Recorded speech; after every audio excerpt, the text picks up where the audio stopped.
What if I told you that the most profitable micro-enterprise hiding in plain sight right now isn't about raising animals at all? It's about what those animals eat, and how you can turn that into a completely separate five-figure income stream that almost nobody is talking about. Most people who talk about backyard income focus on the animals themselves, the meat, the eggs, the manure. But here's what they miss. The feed costs for raising livestock are typically 20 to 30% of your total operating expense. And right now, in 2024 and 2025, there's a massive gap in the market where backyard farmers are willing to pay premium prices for nutrient-dense, pesticide-free feed supplements that they can't find anywhere else. Let me walk you through the numbers, because this is where it gets interesting. A standard rabbit operation that makes $4,200 a month, like the one you might have seen, requires feeding maybe 20 to 30 rabbits consistently. The cost per rabbit for pellets and hay runs about $40 to $60 per month. But here's the hidden opportunity. Those same rabbits will gain weight 40% faster, have shinier fur, and reproduce more reliably if you supplement their diet with fresh sprouted grains and microgreens. Farmers know this, they just don't have easy access to it. So here's the play that nobody's executing yet. You set up a microgreens operation specifically designed to produce feed-grade greens. Not the salad-grade stuff you'd sell at farmers markets, but high-protein barley, alfalfa, and clover sprouts that rival or beat commercial feed in nutritional density. You're not competing with salad restaurants or health-conscious consumers. You're competing with 50-pound bags of commodity pellets. And guess what? Backyard farmers will pay premium prices because the ROI on their livestock operations improves immediately. The setup costs are shockingly low. We're talking about $90 to $150 for a basic shelving unit, another $200 to $300 for initial seed and substrate, and maybe $50 in trays. Your total first-month investment is under $600. But here's the critical number. A single standard microgreens tray, that's 10 by 20 inches, will produce about 1 pound of fresh greens in just 7 to 10 days. At wholesale pricing to local farmers, you can move that pound for $6 to $8. A standard setup with 4 shelves and rotating trays means you're harvesting every single day once it's fully operational. Let me do the math for you right now. 4 shelves, 6 trays per shelf. That's 24 trays total. If you rotate your harvest so that you're cutting 6 trays every single day, and this is completely doable with a simple staggered planting schedule, you're harvesting 6 pounds of fresh microgreens daily. At $6 per pound wholesale to local farmers, that's $36 every single day. 36 times 30 is over $1,000 per month from a space that's maybe 10 feet by 4 feet, hidden entirely inside a shed, requiring less than 30 minutes of active labor per day. But here's where it gets even more interesting. Most backyard rabbit, chicken, or goat farmers are not just raising one animal. They've got diversified operations. And once you establish yourself as the person who provides nutrient-dense, pesticide-free sprouted feed, they start asking you to produce custom blends. Someone wants extra protein for breeding rabbits before the season? You blend in more alfalfa. A chicken farmer has birds recovering from illness? You add calcium-rich options. Suddenly, you're not just harvesting uniform trays, you're running a specialized feed supplement business. And here's the really subtle but powerful part. Word spreads quietly in the homesteading community. You're not selling to the general public. You're selling to other producers who are trying to improve their operations. One farmer tells another farmer. Within 3 months, you've got a waiting list. Within 6 months, farmers are pre-ordering specific harvest dates because your greens have become essential to their operation's success. Now, here's what separates this from the visible animal operations that everyone can see and judge from the street. This operates in complete stealth. Your neighbors have no idea what's happening in that shed. Your local zoning board has zero concerns. Because you're not raising livestock, you're not producing strong smells or noise. From the outside, you've just got a slightly nicer garden shed. Inside, it's a consistent, repeatable cash machine that produces income every single day.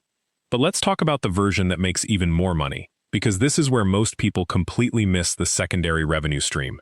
Once you've got your feed-grade operation running smoothly and generating $1,000 to $1,500 per month, you're sitting on knowledge that's incredibly valuable. You understand sprouting cycles, germination rates, seed varieties, and scaling techniques. You've solved problems that 100 other backyard farmers haven't solved yet. So you start running workshops. Not expensive, formal certification programs. Just intimate, practical sessions in your backyard, maybe twice a month. where you teach other homestead operators exactly how to set up their own sprouting systems. You charge $200 to $300 per person, keep it to 6 to 8 attendees so it stays intimate and manageable, and suddenly you've got another $1,200 to $2,000 per month in workshop revenue. And here's the bonus. Every person who takes your workshop becomes a potential customer for your feed greens, or a referral source to other farmers who need your product. By month 6 or 7 of running both the feed production and the workshops, you're looking at $2,500 to $3,000 per month. And you're still not visible, still not dealing with zoning complaints, still not producing the kind of operational headaches that come with visible animal farming. Your shed is working while you sleep. Your reputation is growing through quiet, word-of-mouth recommendations in a tight-knit community of people who actually value what you're providing. Now, most people stop here. They've figured out the basic play and they're comfortable with the income. But there's a third layer to this that really separates someone making $3,000 a month from someone making $6,000 to $8,000 a month. And it comes down to understanding who else needs what you're producing and how to serve them without expanding your footprint at all. Most backyard feed producers are thinking only about supplying to local rabbit or chicken farmers. But expanded thinking reveals several other markets that are completely underserved. Pet owners, and I mean serious small pet breeders and enthusiasts, will pay premium prices for organic, sprouted feed supplements for their rabbits, guinea pigs, and hamsters. Reptile keepers need crickets and other insects fed on microgreens before they feed them to their animals. You're selling feed for the feed, essentially. Aquaponics operators. There's a growing community of people running small-scale aquaponics systems in their backyards. They actually need fresh vegetative matter for their tilapia and other fish. And small-scale mushroom operations need spent grain and substrate that they can source locally. Here's what makes this market shift so powerful. When you move from selling commodity feed to selling specialty feed, your price per pound can jump from $0.80 to $3, $50, or even $4. That's a 5-fold increase on the exact same volume of production. And the customers at that price point, they're not price-sensitive shoppers. They're invested in the health of their animals. They're willing to pay for transparent sourcing, ingredient lists, and traceability. They want to know exactly what sprouts went into that feed. They want to know if it's organic. They want to know the moisture content and the nutrient profile. This is the hidden income stream that most backyard farmers completely miss. The competition is thin because most people stay in their lane. A rabbit breeder doesn't think to sell to reptile keepers. A microgreens grower doesn't realize the aquaponics community is desperate for local vegetative suppliers. But when you see yourself as a feed producer, not a rabbit feed producer, but a feed producer, suddenly you have 4 or 5 different revenue streams all coming from the same basic production system. Let me give you real numbers on what this actually looks like month to month. Let's say you're running a moderate-scale operation. You've got about 300 square feet of growing space, a large shed or a section of your basement with some basic shelving and grow lights. Your primary production is sprouted oat and barley groats, plus some alfalfa and clover hay cuttings. In month 1, your setup costs are roughly $1 to $1.800. That includes shelving units, sprouting trays, a basic humidifier, grow lights, and initial seed stock. Monthly operational costs, seeds, electricity, water, packaging materials, and some simple labels run about $2.80 to $3.50. Now, your revenue structure changes based on your customer base. If you're splitting your production across all 4 customer types I mentioned, here's what the math looks like. You sell about 80 pounds of fresh sprouted mix per week to local rabbit breeders at $2.50 per pound. That's $2.000 per week, or roughly $8.00 per month from that channel. You produce dried herbal supplement blends for the reptile keeper market, selling premium mixes for $4.50 per pound, moving about 40 pounds per week. That's another $7.80 per month. Your aquaponics customers are buying fresh vegetative matter for their fish systems, leafy greens, and sprouted seeds at $3.25 per pound, about 60 pounds per week. That brings in $7.80 per month. And finally, the mushroom operations are buying your spent grain and substrate preparation services. Basically, you're preparing the base material they need for their grow rooms. At $2.00 per pound and moving about 100 pounds per week, that's $8.000 per month. So your total monthly revenue is sitting around $3.160 before any expenses. Subtract your operational costs of $3.15, and you're looking at a net monthly income of approximately $2.845. But here's where it gets interesting. As you scale, your production becomes more efficient. You're not adding much more time, maybe an hour or two per day, 5 days a week, but you're spreading your overhead across more units of production. By month 4 or 5, when you've optimized your process and built relationships with your customer base, that same operation can be producing $3.600 to $3.900 in monthly revenue with only slightly higher operational costs. Now, let's talk about the challenge nobody mentions. Managing 4 different customer bases requires a different skill than just producing feed. You need to understand what each customer actually needs, and these needs are surprisingly specific. Rabbit breeders care about protein content and digestibility.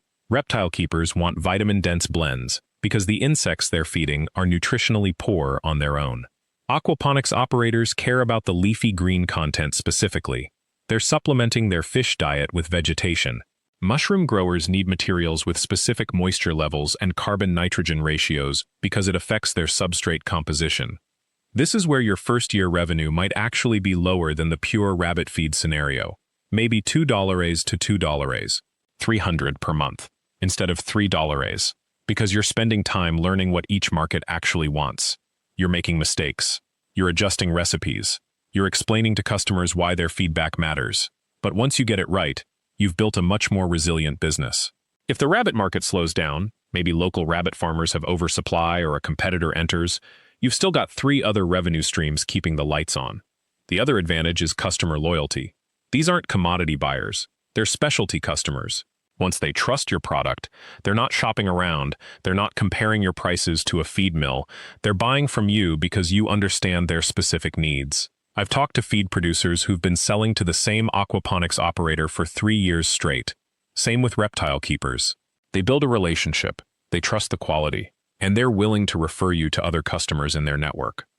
But the real opportunity, and this is what separates the $2 per month operations from the $4 plus operations, is vertical integration.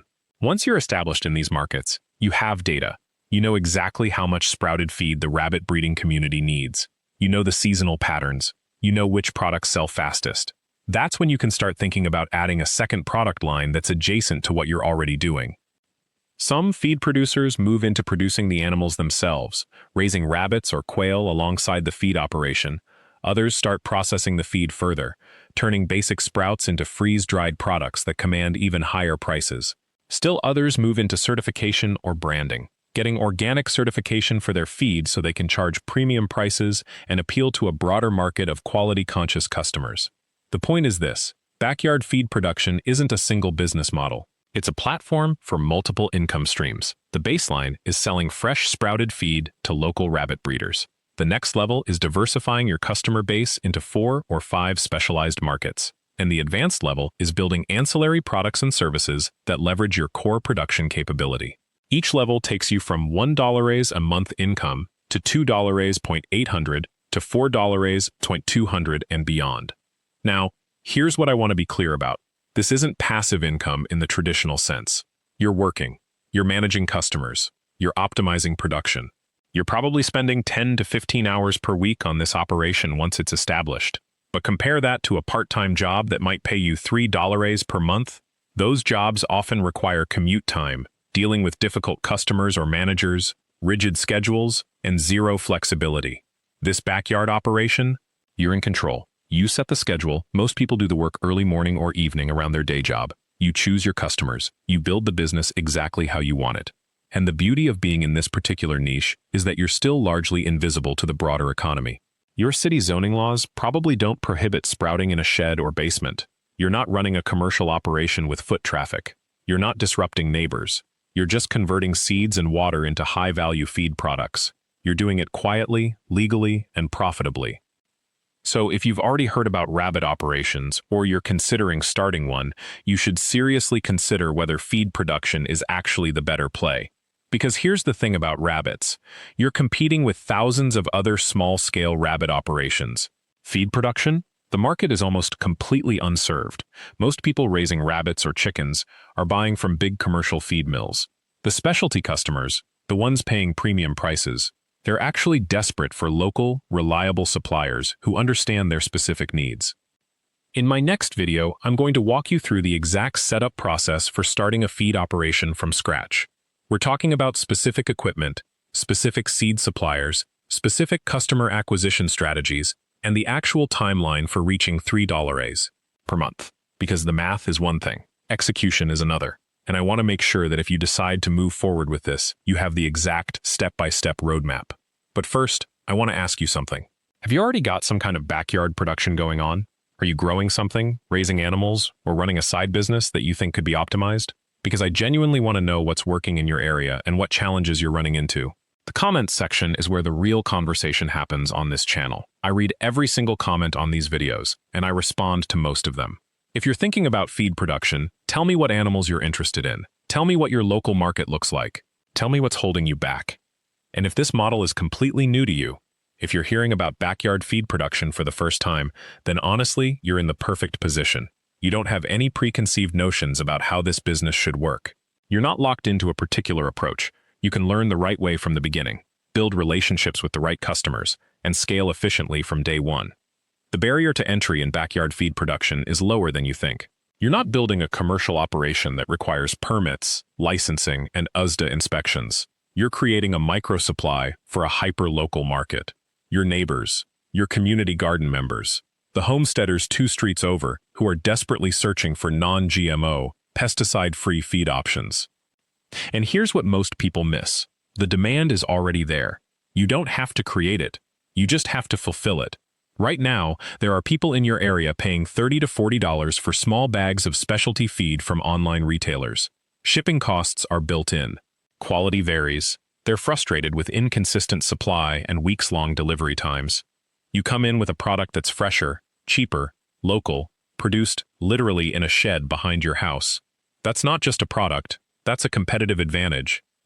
Let me break down the economics one more time because this is where the real money lives. A single 10 by 12 shed with minimal modification can house a sprouting operation that generates 2,000 to 3,000 pounds of fresh feed per month. At wholesale prices, and remember, these are conservative wholesale prices to local farms, you're looking at 35 to 50 cents per pound.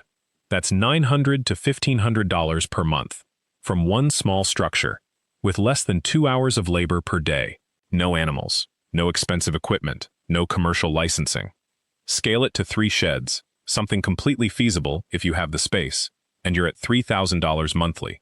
Add value-added products, sell fermented feed blends, create custom mixes for specific animals. Suddenly you're at 4,000, 5,000, or more. And the beautiful part? The supply is renewable. Every 14 days, you harvest and replant. No seasonal delays, no crop failures, no months where you're waiting for vegetables to mature. It's the closest thing to a truly passive, renewable income stream you can build in a backyard. But here's the honest truth that I want to leave you with. The money is real. The demand is real. The simplicity is real. What's also real is that success requires consistency. You cannot skip days. You cannot let your trays dry out. You cannot miss harvest windows because you got busy with work or family stuff. Feed production is not a true passive income stream. It's a semi-passive income stream. It requires show up day after day to feed your trays and manage your harvest cycle. Some people thrive on that rhythm. They love the daily structure. They love checking on their sprouts every morning. They build it into their routine like brushing their teeth. For them, a shed full of sprouting barley is the perfect side income. For others, the consistency requirement becomes a burden. And that's okay. Self-awareness is important here. If you're someone who can commit to that rhythm, though, if you can build a daily system that becomes automatic, then you've found a business model that will pay you reliably, month after month, with minimal marketing, minimal scaling headaches, and minimal risk. And in a world where most side hustles require you to become a social media expert or a salesman, that's genuinely rare. So where do you start? If you're seriously interested in this path, here are your immediate next steps. First, visit a local homesteading or backyard farming Facebook group in your area. Don't try to sell anything yet. Just ask, what do you feed your animals? Where do you source it? What are the pain points? Listen to 10 to 15 responses. That's your market research. Second, set up a small test system. A single sprouting tray, barley seeds, water, nothing fancy. Grow one cycle just to see if you actually enjoy the work. 14 days of hands-on experience will teach you more than 1,000 YouTube videos can. You'll know immediately if this is something you want to scale. Third, find one customer. Just one. A neighbor with chickens. A homesteader you meet at a farmer's market. Someone local who's willing to buy a small quantity at a fair price. Deliver it. Get feedback. See if they reorder. That first customer is your proof of concept. Everything else flows from there. Fourth, document everything. Create a simple spreadsheet. Track your seed costs. Track your water usage. Track your electricity. Track your hours of labor. Track your sales. After 1 month, you'll have real data specific to your region, your system, and your costs. You can make informed decisions about whether to scale or pivot. Most people skip this step and wonder why they can't figure out their margins. Don't be that person. And finally, reach out. Seriously. If you're thinking about starting this, or if you're already running sprouting systems and you want to troubleshoot, or if you've built something unique that I haven't covered, the comments are open. I'm here. This community is here. We're actively building something that the mainstream homesteading space doesn't really talk about, and that's exactly why it works so well.